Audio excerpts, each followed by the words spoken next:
Well, hey, we're on. This is crazy. So, Mm-hmm. I shouldn't say this because it won't be too long before y'all be doing this without me. It's true. But we haven't had any big technical problems in a while. We have Jenny on. Bethany is on. Good to have you guys. Although it says one of you dropped off. Come back. Come back. So, gosh, gingerbread bash last night was a lot of fun. I don't know if you guys saw the pictures. Had some new families. They were there and they really seemed to have a good time. So that was cool. So that was one of the last big kids events till Christmas. Yep. We have our Christmas program on Wednesday. Wow. And then we'll take a break. From Kids Club. Youth has their Christmas party on the 13th. So that'll be fun. Yeah. Gosh, trying to think. This seems weird to me. Like Monday comes around every 3 days. I don't know how that is.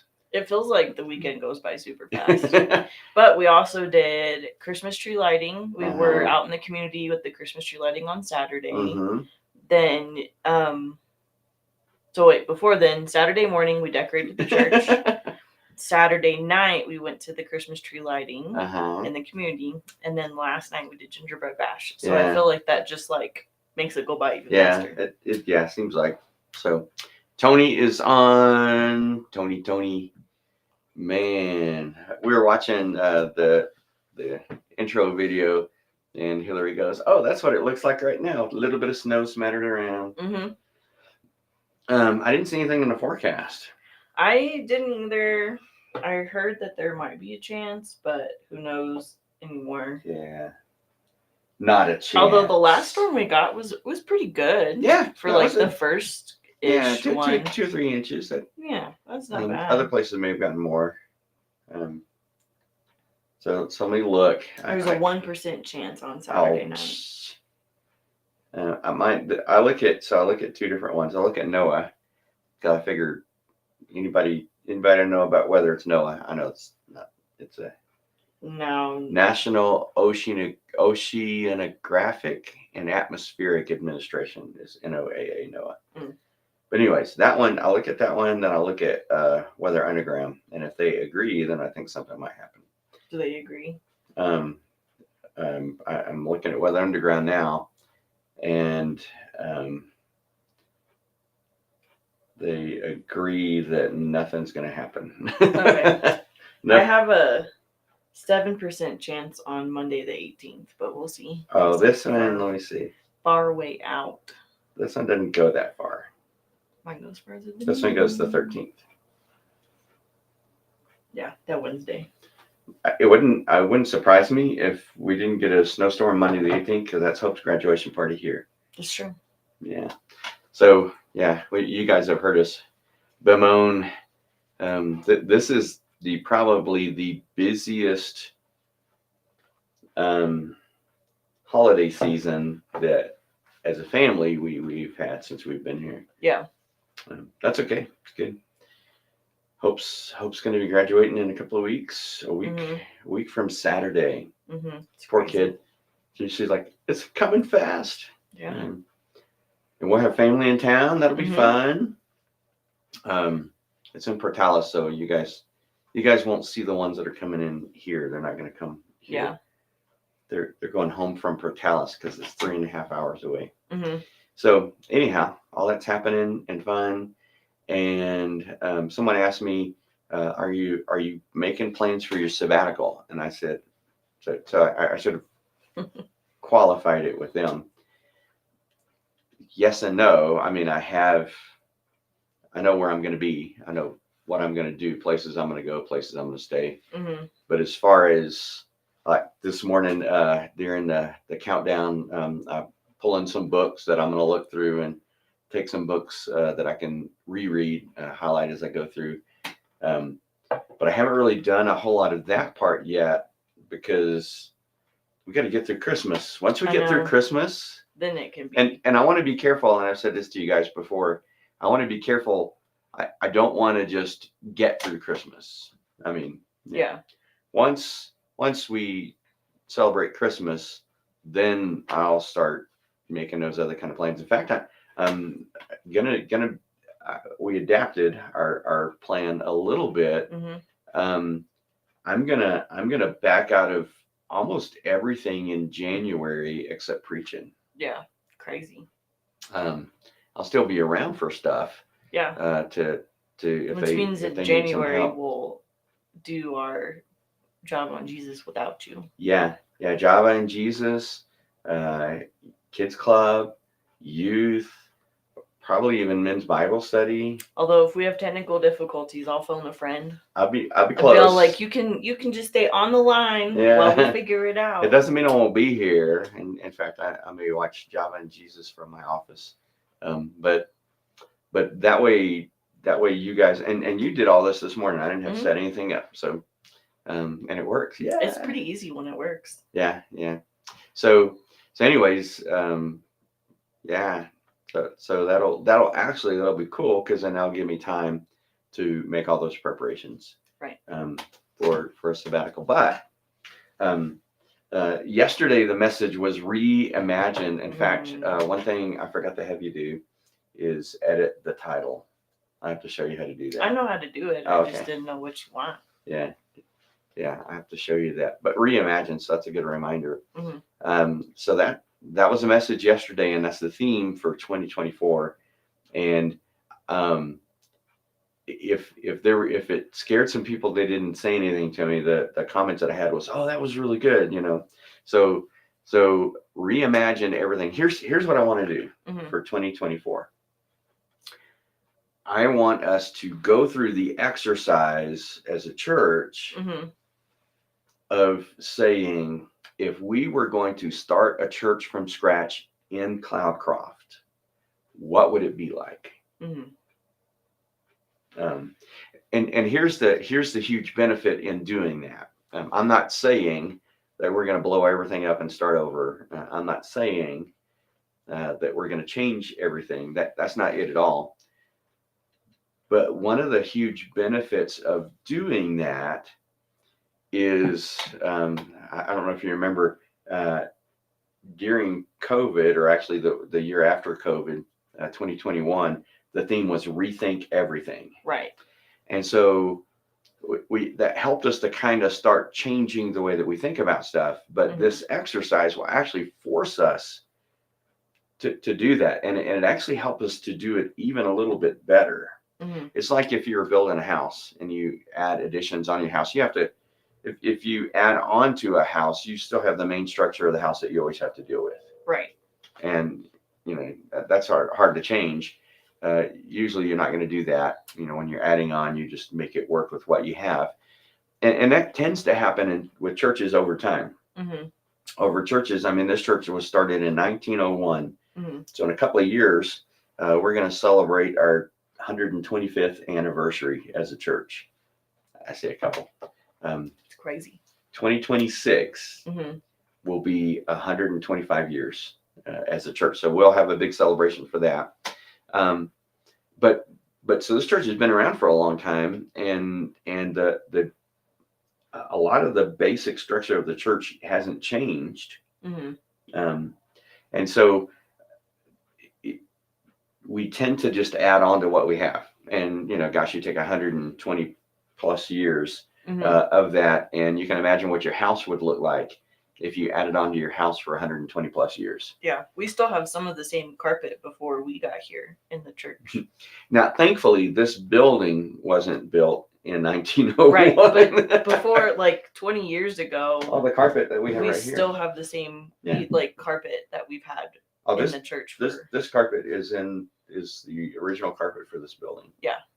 So programs and structures and stuff like that tend to be that way too. So the huge benefit of reimagine, which goes beyond rethinking, reimagining is, if we're going to start a church in Cloudcroft, then you think about what you would do if you didn't have to work around anything else. And then once we do that, then in my mind, we will have an idea, a conceptual idea of what a church designed to reach this community should look like. Because you mentioned it yesterday, but our community is changing. And we've talked about it before, but it's changing so fast, even within the last year. And Bethany, you probably wouldn't recognize. It's completely different.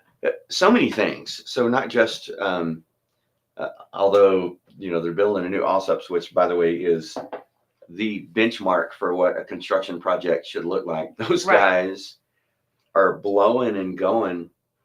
They are probably working 16 plus hours a day, 7 days a week, which, I would take a day off on Sunday if I were them, but they're working like crazy. They're going to town. So anyways, building a brand new Allsups. We have a 50-room hotel.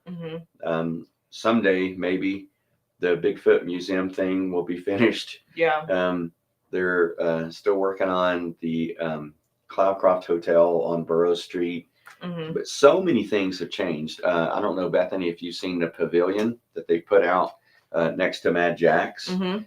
So even just the look of town has changed, but that's just surface stuff. Right. We have so many new people in town. It sounds so crazy because we're such a tiny town, but we probably have 300 new people in the last few years since COVID. And that's the people that I see around town. I don't know how many more that live out. Right. I used to know everybody. Almost half the people now I don't recognize. I'm like, oh yeah. Oh, you live here? How long have you lived here? Well, for a couple of years, and so it's totally so that's changed. The population's changed, so it doesn't have that small town feel. The school feel has changed. They have something going on, except for Sunday, every day of the week now. Right. With games and stuff like that. And they're leaning more into sports, well, like bigger towns, school districts do. But even more than that, just the way people think in Cloudcroft is different. Since over the last few years, our demographics have changed. I don't know, because that's one of the things that we'll do next year as we reimagine everything, is sit down and take a whole new fresh look at the demographics. Right. But just anecdotally, I see tons of young families with kids. Tons. Now I know there were a whole lot more than when we first came than people here understood, but in fact, I was just thinking, I didn't say this in church. I don't think I did. I don't remember what all I said. But Cynthia and I feel like now are more in the minority, a couple whose kids are grown and adults. I think that may be the minority. We won't know till we look at the demographics, but I think that might be in the minority. When we came, that was the majority. Right. Now we had a significant portion. In fact, if you added, I remember doing a demographic study after I'd been here for about 10 years, maybe 5-ish, somewhere around there. And if you took the number of people like 30-ish and down, that was more than half the population. Wow. Because the way I'm trying to think of is families with kids will be nowadays they've gotten so much better with the demographics, it'll be easy to find. But man, it's different than it was in 2019. It is completely different than it was in 2019. Oh yeah, definitely.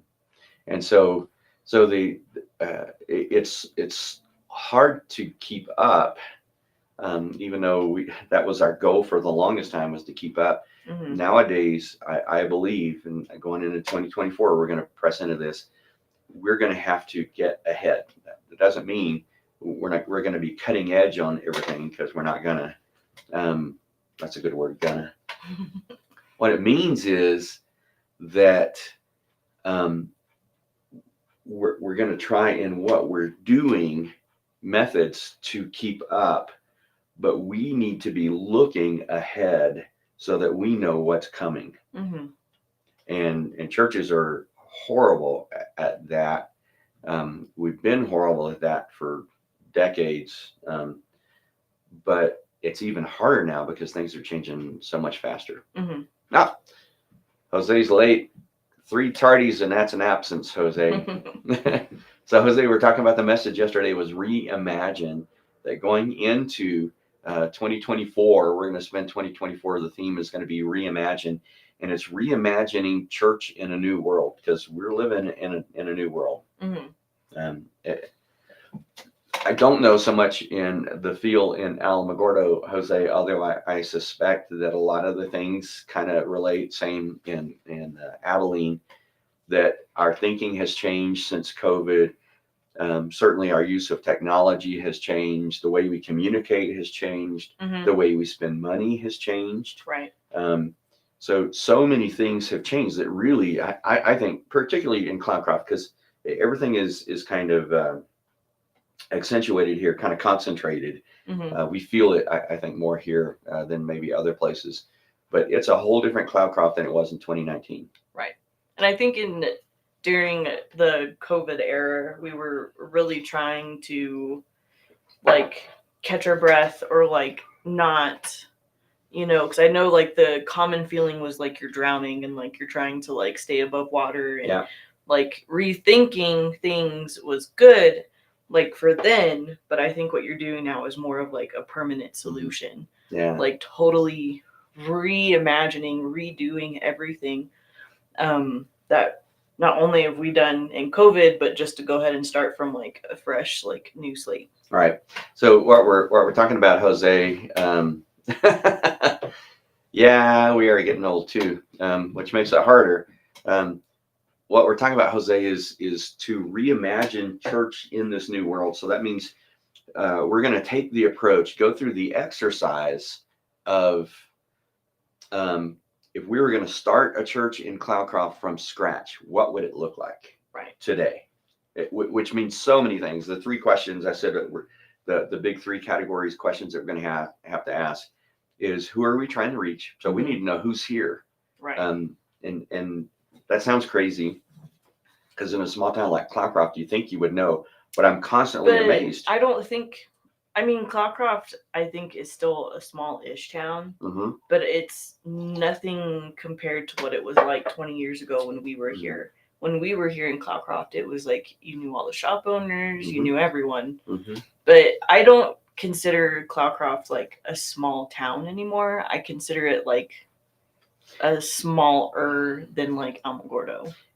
I'll tell you, and this sounds nuts. This is how you know we've been here a long time. It doesn't have a small town feel anymore. No. Because we don't know everybody. Right.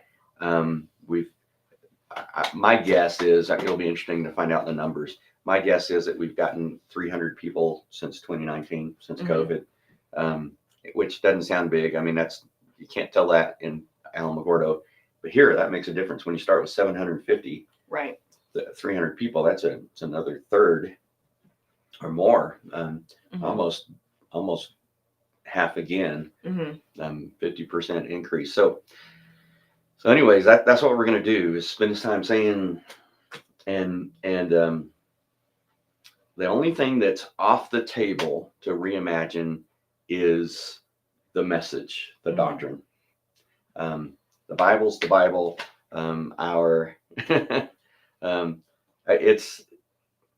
It means adjustments for us, that it's not a small town anymore. It doesn't have a small town feel.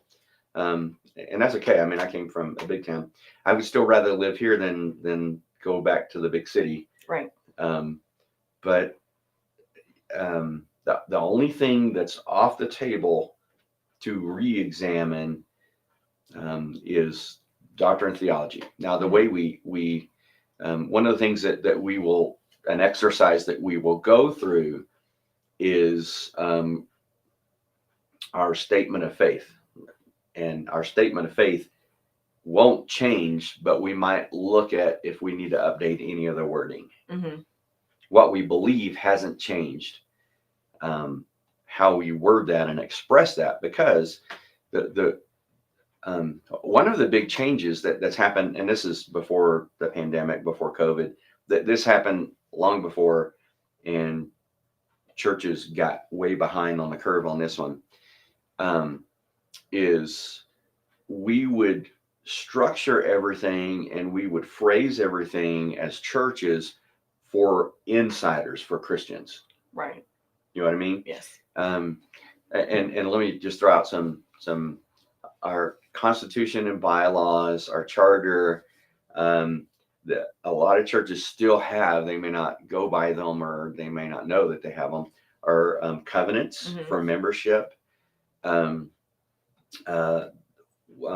statement of faith, and churches didn't even call it that. Our statement of faith is the Baptist Faith and Message. But, and then I have to say the 2000 version, crazy, which is 23 years old. I'm surprised they haven't redone it. But all of that stuff in the past, traditionally, has been for church people. Even the name has been for church people. So that Christians would know something about the church that they're going to whenever they move to a new town, go to a church. Since we live in a post-Christian era, and we are way past post-Christian now in the United States, those things aren't necessarily. I do take questions, but that doesn't mean that I can answer them. That doesn't mean so because we're in a post-Christian era, we need to change our thinking on those things. That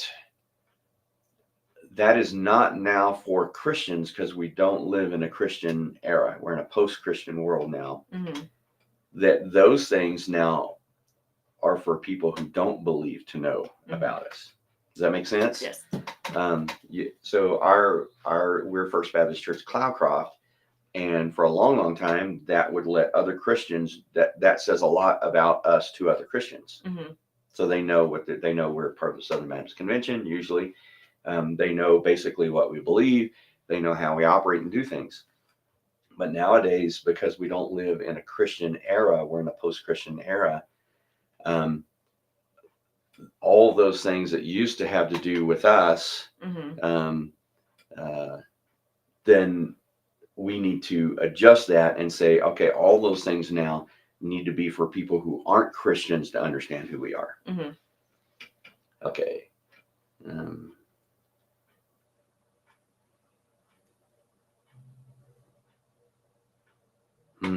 Yeah, I won't be able to answer. I won't be able to answer that now, but I'll go back and look at it and see if I can post an answer for you later. It is a tricky question. By the way, is Yaakov, is that Jacob? Would the English version of your name be Jacob? I'm guessing. Let's see. Let's see if I can remember anything from my Hebrew classes. So that's where we are. That's where we're going to be heading into. Oh, see there. Good. I'm glad it makes me feel good that I remember something. Hebrew was Hebrew and I didn't click in seminary. Greek and I clicked, but for some reason it totally messed with my mind that I had to start at the back. So for us, we turned the book over and start. Oh, so go to the back, and then Hebrew is read from right to left. Everything is right to left, and that hurt my mind. I love so now I just use the Hebrew tools to be able to get it.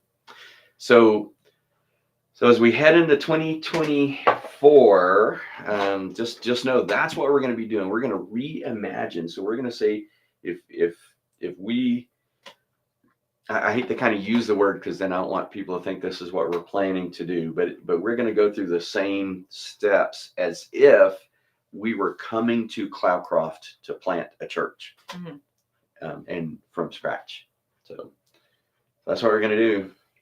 That's 2024. And I was surprised that I didn't have more people. I did have some people say, so so do you have some ideas? Or one person said, are you taking ideas? I said, well, yeah, I might not remember that. And so I, they gave me a very specific suggestion, and I said, so we have to, I'm not looking at specific things yet because we have to go through those other steps. Who are we trying to reach? What is it going to take to reach them? And then what's our plan to reach them? So Yaakov, I'll go back and look at those things, and I'll try to post an answer for you a little bit later. Monday, heading into Christmas. Ooh. Let me pray for you guys as we head out into this week. We're just a few weeks away from Christmas. Yes, it's coming very fast. Yeah. All right, let me pray for you. Lord, thank you for your love. Thank you for, God, that the fact that you choose to use us, that we get to be a part of your rescue plan for the world. Lord, help us to be open to what you have for us to do, and help us to be sensitive, Lord, to what you say, and obedient. God, I pray that today and as we head into the Christmas season, that you would prepare our hearts to celebrate the birth of the Messiah, the greatest gift, Lord, that you've ever given. And God, we thank you. Thank you that you love us. Thank you that you use us. And pray that you'd use us in ways that bring you honor and glory and bring people to faith in Jesus. For it's in his name we pray. Amen. Amen. Love you guys. Have a great week. I don't even have to click any buttons anymore. Nope. I can drink a coffee.